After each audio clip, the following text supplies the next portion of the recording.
This video is brought to you by the Intel Core i5-4670K unlocked processor.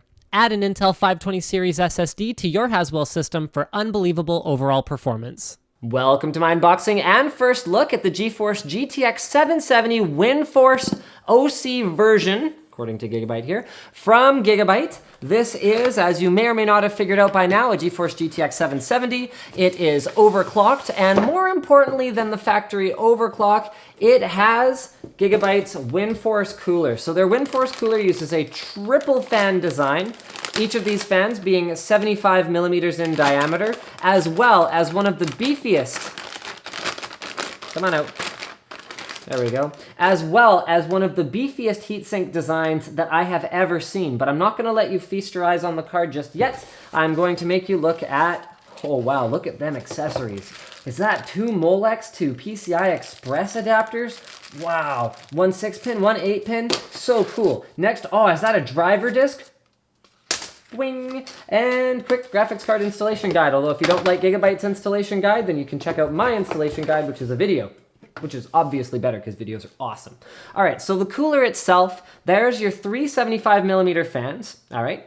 There is your massive array of heatsink fins. So check this out. You have a huge block of fins over here on the left, a huge block of fins over here on the right. You can also see from the side over here, there are 5 heat pipes coming out this side. So 2 of them are 8 millimeter heat pipes. So these are massive thick heat pipes. And then the other 4 of the heat pipes that are on the card itself are 6 millimeter heat pipes. So you can see which direction they're all going in. Actually, 5 of them go off this way, and then 1 of them loops around and comes out this side in order to effectively spread the heat away from the GPU itself and then onto the rest of the components. Now, Gigabyte has done a couple of unique things to improve the efficiency of the cooler. So number one is they have added this triangle shape, is what they're calling it. It's not quite a triangle because it has a flat top. And I hope you guys can see this. So if you check this out, there's a flat top there, and then there are angled pieces that are going to cause the airflow to be more directed than you would have normally seen with a Windforce cooler in the past.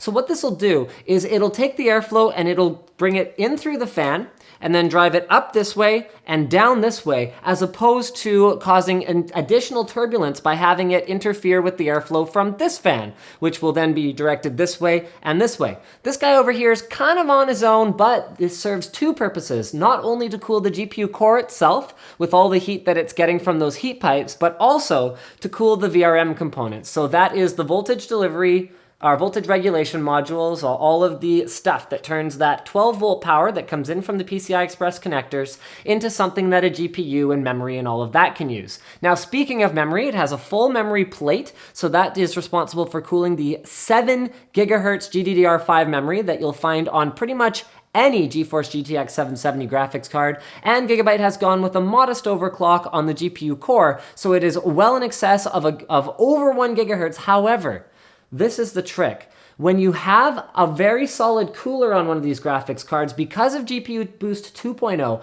and the way that it works, where it actually monitors your voltage, your temperature, so bear that in mind for later, the power usage, as well as the clock speed, the cooler you can keep the card, the closer to within your temperature limit you can keep it, the faster it will actually perform, which before GPU Boost 2.0 was never really true. So even though one factory overclocked card might come with clock speed A, and one might come with clock speed B, the one with the better cooler may actually be running at a higher clock speed more of the time, particularly if you're in a hot region.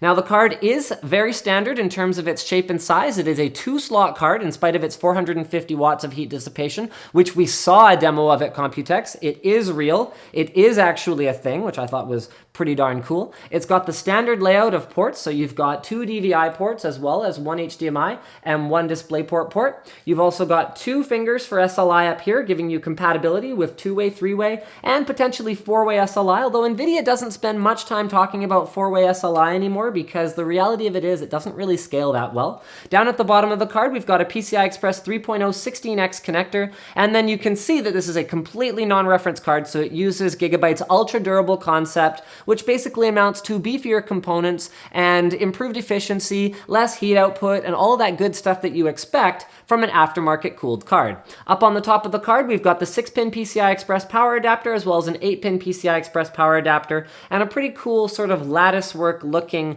shroud that is attached to the one thing that I'd say is kind of non-standard about this card, and that is the Windforce branding up here at the top. But as long as you don't have a very narrow case and something like a side panel fan that might interfere with this, you're not going to have too much difficulty. Now, I wouldn't be completely finishing this video if I didn't mention some of the things that it comes with. So it has adaptive VSync, which allows you to take advantage of the benefits of VSync as well as the benefits of not using VSync. It also has the GeForce experience, which keeps your drivers up to date and gives you suggestions for what settings to run your games at. And later on is going to be adding shadow play, which is pretty cool. It just will use the built-in H.264 encoding on your card in order to record the last 20 minutes or less, or however much you want, of your gameplay so that you can save it for gameplay videos later. It also supports 3D vision as well as NVIDIA Surround, so that is up to 3 displays in surround and 1 auxiliary display.